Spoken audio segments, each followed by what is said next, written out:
Donald Trump turned Charlie Kirk's memorial into a campaign rally and a laundry list of reckless declarations. Everything from gloating about tariffs to openly celebrating hatred toward political opponents. He stood there and crowed that tariffs are making us rich, treating trade policy like a cash register instead of a serious economic tool. Then he took Charlie's name and used it as cover, as if invoking a dead man makes grandstanding policy statements into respectful tribute. That's not honoring someone's memory. It's politicking at a funeral. Just like Charlie and Erica made Turning Point hot, we are looking at a country that has the chance to attain a level like never before. Tariffs are making us rich again, richer than anybody ever thought was possible. And the only one challenging them are people that hate our country or foreign countries that are paying a price, because they did the same thing to us for years.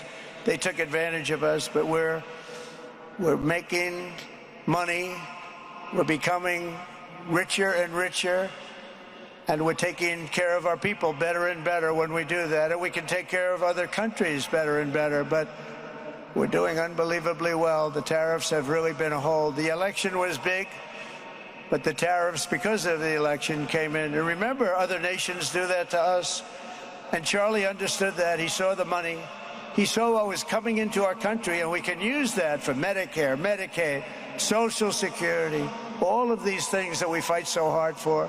And that's exactly what's happening. Next, he literally says he hates his opponents, then frames it as authenticity. He contrasts himself with Erica's forgiveness and Charlie's supposed magnanimity, and then interrupts that message with, "I don't want the best for my opponents." When the president says he doesn't want the best for people who disagree with him, that signals something dangerous to his supporters. Charlie Kirk truly was. He was a missionary with a noble spirit and a great, great purpose.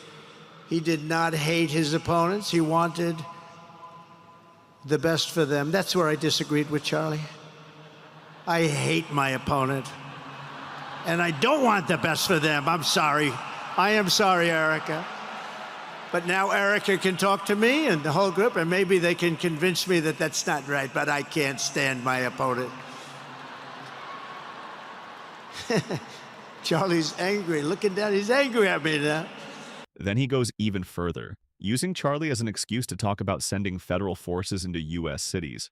He declared that Charlie would have wanted the military sent into Chicago, publicly endorsing federalized force inside American municipalities. This kind of language treats cities and the people who live there as problems to be fixed by force, not communities to be served by policy.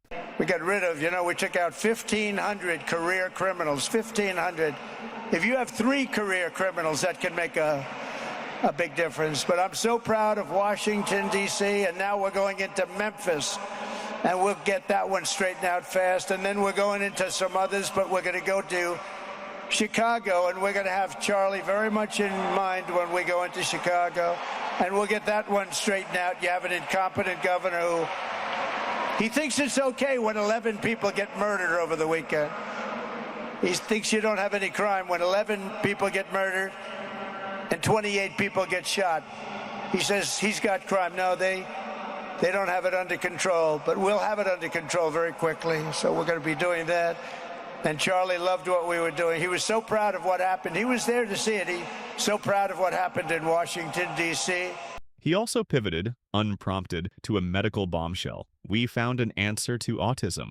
Claiming a sudden cure for autism on stage without peer-reviewed evidence or credible medical validation is reckless. It risks stoking false hope and amplifying anti-vaccine or pseudoscientific narratives that already harmed families and public health. If there's real research to show, it should be presented by scientists, not used as a campaign line.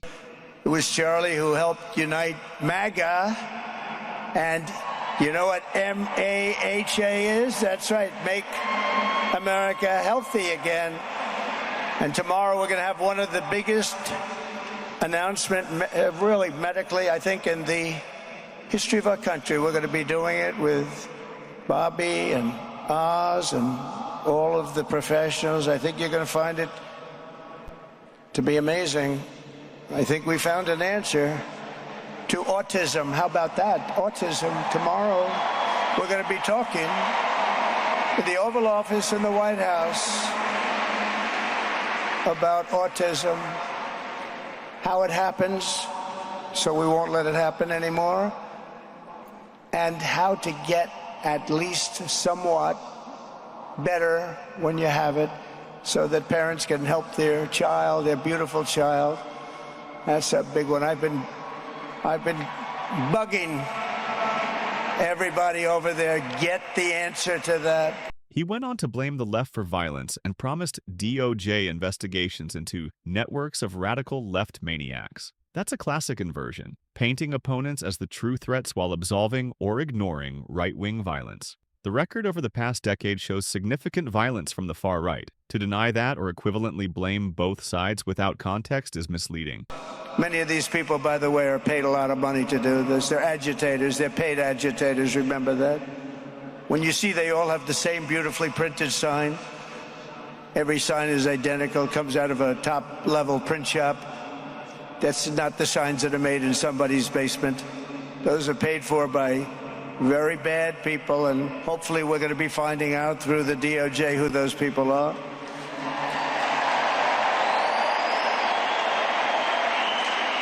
At another college, Antifa terrorists shattered windows, threw rocks, and tried to storm the building where Charlie was speaking. It was a really bad one. Often dozens of police officers were needed to prevent left-wing violence.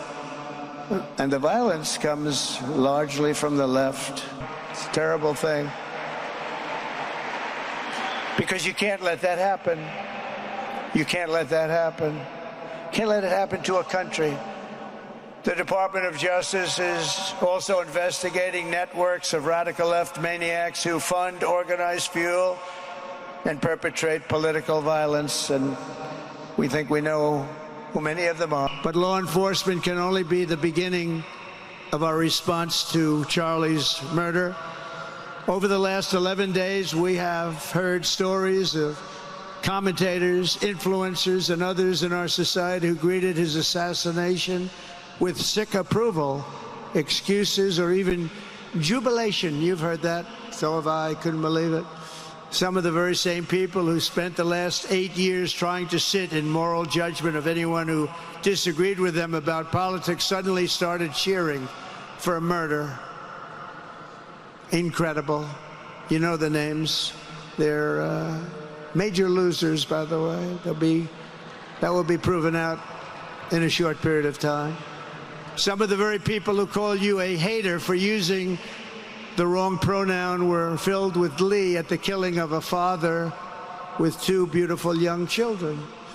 And the same commentators who this week are screaming fascism over a canceled late-night TV show where the anchor had no talent and no ratings, last week were implying. Bottom line, this was not a quiet, respectful remembrance. It was a rally in religious trappings that blended political warfare with sanctimony. Trump used a grief-filled stage to praise policies that divide, to praise personal animus. I don't want the best for my opponents, to hint at militarized interventions in American cities, and to promote unverified medical claims.